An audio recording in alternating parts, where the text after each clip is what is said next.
Identidad desde Uruguay, una semana más aquí en Radio Sefarad. Es de nuevo un placer recibir a la gente, el equipo de personas que trabajan en esa publicación Mensuario Identidad. Hoy tenemos el placer de recibir aquí en Radio Sefarad a Enrique Martínez. Hola Enrique, ¿cómo estás? Muy bien, por suerte. ¿Cómo andan todos por ahí? Pues muy contentos de hablar contigo y de volver a realizar este programa contigo. Hacía tiempo, hablábamos antes de empezar a grabar de otros programas que hemos realizado juntos y yo creo que hacía ya unos cuantos meses que no nos poníamos en comunicación contigo. Déjame recordar, Enrique, antes de empezar con el tema de hoy, decir a los oyentes que si bien Mensuario Identidad ya no se publica en papel, pero desde luego en Internet sí lo pueden encontrar y es muy fácil. Es tan sencillo como buscarlo en Google, Mensuario Identidad, y allí encontrarán muchísimos artículos, un montón de artículos relacionados con el judaísmo secular, humanista, entre otros temas, porque abarcan un gran espectro de temas. Hoy Enrique nos va a hablar de un tema histórico, y no solo histórico, como él mismo me anunciaba antes de empezar a grabar. Se trata casi de un tema para comprender también algunas cosas de la historia y del presente. El tema es Constantino y el comienzo de la judeofobia, Enrique. Exacto. Constantino accede al poder. Voy directamente al tema, ¿no? Sí, por supuesto. Constantino accede al poder cuando muere su padre, Constancio I, que era el emperador en Roma, en el 306. Como pretendiente al solio imperial. O sea, había otros. Estaba Maximiano, estaba Magencio, Licinio, Galerio y Maximino, que entrevero de nombre. Al declararse la guerra entre ellos, Constantino se casa con la hija de Maximiano. En el 310 vence y da muerte a su suegro. En el 312, en el lecho de muerte, Galerio le cede a Constantino sus propios derechos al solio imperial y su ejército, que era lo principal. Inmediatamente se une Constantino con Licinio en contra de Magencio y Maximino. Al año siguiente, en el 313, Licinio junto a Constantino derrotan a Magencio. En el 314, en Milán, juntos Constantino y Licinio, dan un supuesto edicto permitiendo la libertad de culto a los cristianos. Licere religio en latín, o sea, religión permitida. Eso era lo que a lo que se atenía. Fue una idea de Constantino para reconstruir la dañada moral romana, vivían de guerra en guerra, evitando un alzamiento cristiano y además recompensar a los soldados cristianos suyos, ¿no? Entonces, la lucha entre Constantino y Licinio se desencadena al poco tiempo. Y en el 315 se reconcilian. Hasta el 324, en el cual mata a Licinio y queda dueño del Imperio Romano. Estoy pintando un dibujo de Constantino, ¿no? Uh-huh. Al haber disputas en su propia familia sobre diferentes cuestiones religiosas, Constantino mata a su hijo primogénito Crispo y a su esposa. De lo que no hay prueba cierta es de la existencia de aquel famoso edicto de Milán. O sea, no hay autor de la época, fuera de los cristianos, que lo menciona. En realidad, si es que hubo ese documento, solo reconocería a los dirigentes cristianos su derecho en plano de igualdad con las demás religiones. La religión oficial del Imperio Romano siguió siendo el culto de los dioses tutelares de Roma, Júpiter, Marte y Quirino, que era Rómulo, en realidad, que fue deificado. Otro caso de distorsión histórica es el edicto que prohibía los cultos paganos. Varios autores cristianos han intentado, sin éxito, afirmar que Constantino prohibió la adoración y ofrendas y ritos de la religión oficial romana. Escritores no cristianos de la época, como Libanio, Juliano, alegan que Constantino mantuvo la religión tutelar romana. Además, Constantino, siempre rechazó los conflictos entre creencias religiosas, indudablemente por su bien personal y el del imperio. Debe considerarse también que todos los obispos de los diferentes grupos cristianos, usualmente enemigos acérrimos entre sí, como arrianos, donatistas, ortodoxos, católicos, nestorianos, coptos, apolinaristas y etcétera, aunaban todos los esfuerzos contra el politeísmo romano para que fuera perseguido en todo el imperio. Ahora, un poco saliéndome del tema, ¿no es el cristianismo una religión politeísta? Tenemos los santos, que cada uno le resta el santo que quiere y ese le concede lo que pide. Si quieres una mujer o quieres un hombre, bueno, pídeselo a San Antonio. Si quieres ganar dinero, bueno, pídeselo a San Cono. Y así podríamos seguir. Pero lo que no lograron del emperador Constantino fue que durante su vida él se declarara cristiano. Y él siguió usando hasta su muerte el título que todos los emperadores usufructuaron desde Augusto, el primero, el de Pontífice Máximo, Pontifex Maximus, en latín, de los dioses tutelares de Roma. ¿Qué era pontífice? Él era el puente o enlace de los dioses con los hombres. Por lo tanto, en esto no hay duda, favorecía el culto romano. Todas esas alteraciones de que era cristiano, de que esto y el otro, y aquí viene la parte medular de esto, se le debe a los escritos de Eusebio de Cesarea, Vita Constantini, o sea, la vida de Constantino en latín, y principalmente, en lo que nos atañe al tema, Demonstratio Evangelica, que es también la demostración evangélica que hizo este hombre.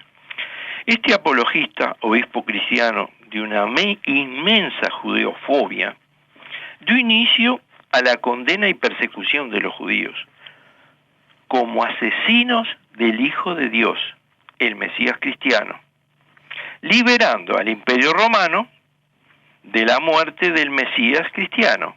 Insultaba a los judíos como sostenedores de una desviación religiosa, perversa, peligrosa y criminal. Pero, ¿cuál era la verdadera razón de ese odio sangriento?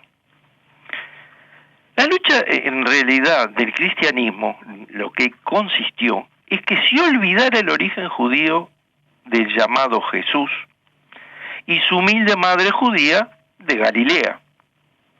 Tal es así que se les cambió los nombres. A él, a su familia, a sus primeros seguidores, los apóstoles, que tenían supuestamente nombres arameos o hebraicos, por otros nombres griegos y latinos. Eusebio, luego del deceso de Constantino en el 337, a los 52 años, murió joven, exhibió un supuesto escrito del finado emperador en que se usaban palabras agresivas contra los judíos. Según el obispo, otro Eusebio más, de Nicomedia, que estaba siempre junto al lecho de Constantino durante la enfermedad, la pregunta que yo me hago, ¿envenenamiento tal vez? Constantino le musitó sus últimas palabras diciéndole que siempre había sido cristiano y que quería morir como tal, lo cual el obispo realizó y propagó la noticia que el emperador era cristiano. Pero retrocedamos en el tiempo. En el año 325 se realiza el primer concilio ecuménico. Esto fue en Nicea. Estando presente, y que fue el que lo convocó, el emperador Constantino I. Se realizó para terminar con las luchas frecuentes y muy sangrientas de los muchos grupos agrupados bajo el nombre de cristianos. Esto tenía muy malas consecuencias para el Imperio Romano y la famosa paz romana ya ni existía. Los grupos cristianos superaban en violencia a los fieles de otras confesiones.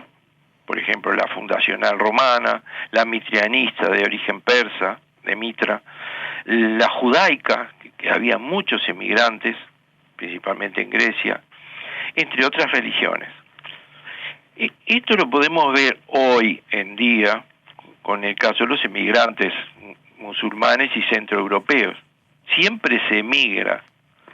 La gente que busca lugares donde se pueda vivir mejor, aún siendo un simple peón, y en aquel momento era Bizancio y su imperio lo mejor del momento. Los cristianos eran un grupo de tamaño respetable, y ellos fueron contra los cultos más pequeños, la religión egipcia, el mitrianismo, y por último atacaron la tutelar de Roma. En sus comienzos, el cristianismo buscó adherentes entre los judíos, por ser una confesión de Judea. En Grecia, Saulo de Tarso, en realidad San Pablo, el famoso San Pablo, era un judío de la diáspora, nacido en territorio griego, y con la ciudadanía romana como respaldo, abrió las puertas del judaísmo a todos los gentiles. Tenemos que el nombre católico viene del latín, catholicus, que significa universal. Por lo tanto, el cristianismo se convirtió en una religión para todo aquel que lo deseara sin discriminar el origen. El grupo que más oportunidad de oponerse a los cristianos en el plano religioso más concreto, ¿quiénes eran? Los judíos. ¿Por qué? Porque poseían la autoridad temporal, por ser los que usaban el mismo libro sagrado, y dejaban más evidente que el cristianismo en realidad era un cisma del judaísmo. La única forma de frenar al judaísmo la encontró el obispo Eusebio: condenar al judaísmo de desvío de la religión auténtica. El Mesías Jesús cambió la alianza de Dios con Moisés a traer el Nuevo Testamento, los evangelios, o sea, la buena nueva. Pero hay otro tema que es la cuestión de los evangelios canónicos. Pues hay 4 evangelios que son los que se basa el cristianismo. En Nicea, en ese concilio, se lograron reunir 270 versiones de evangelios. Y bueno, las discusiones fueron monstruosas, iban cada vez peor. Entonces, Constantino dispuso que pusieran todas las versiones evangélicas debajo de la gran mesa en la que discutían, y que Dios decidiera cuáles eran las veraces. Se cerró la sala con llave, los obispos rezaron toda la noche en otro sitio. Al otro día, al despuntar el alba, estaban sobre la mesa los evangelios de Mateo, Marcos, Lucas y Juan. Ahora, hay una pregunta que hay que hacerse, que es una pregunta clave también quiere decir llave. Suponte, Jordi, que tú eres Sherlock Holmes y yo soy Watson. Sí. Y yo te pregunto a ti, ¿no se sabe quién tenía la llave? O sea, ese misterio quedó. Sí, sí. Irresuelto. Y eso es el origen real de la judeofobia. ¿Por qué se les persiguió, se les mató? Porque se habla mucho de la Shoah. Fue terrible. Más de 6 millones de judíos. Pero en lo que fue desde esa época, toda la Edad Media y todo, murieron muchísimos más. Muchísimos más. Cientos de miles. O sea, claro. se quiso hacer un verdadero genocidio, o sea, exterminar los genes. Sí, efectivamente con esa institución, como fue siglos después, evidentemente, pero de la Inquisición, ¿no? La Inquisición fue esa herramienta con la que el cristianismo ya terminó de formalizar todo esto que me cuentas. Sí. ¿Y todo eso eran todos buenísimos, sí, pero sí, la verdad siempre se oculta. Ahora te digo, para tener amigos como Constantino, hay un dicho que dice: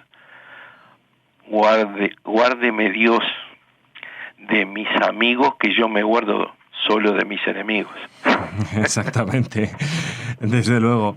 Bueno, profesor Enrique Martínez, ha sido un placer escucharte con esta lección de historia, de alguna manera, porque también hay elementos que parecen olvidados, ¿no?, en la interpretación del final. Eso es lo malo. Sí, del final del Imperio Romano, elementos como pues ¿no?, de Constantino, el emperador que siempre se ha hablado de él como se convirtió al cristianismo, ¿verdad? No. Y como hemos visto, no es así. Forma parte de una estrategia política militar, pues para, evidentemente, ante un movimiento religioso como era el cristianismo, que se había expandido muchísimo por toda la región que controlaba el Imperio Romano, y vemos que a partir de ahí, y para justificar y posicionar... Actualmente...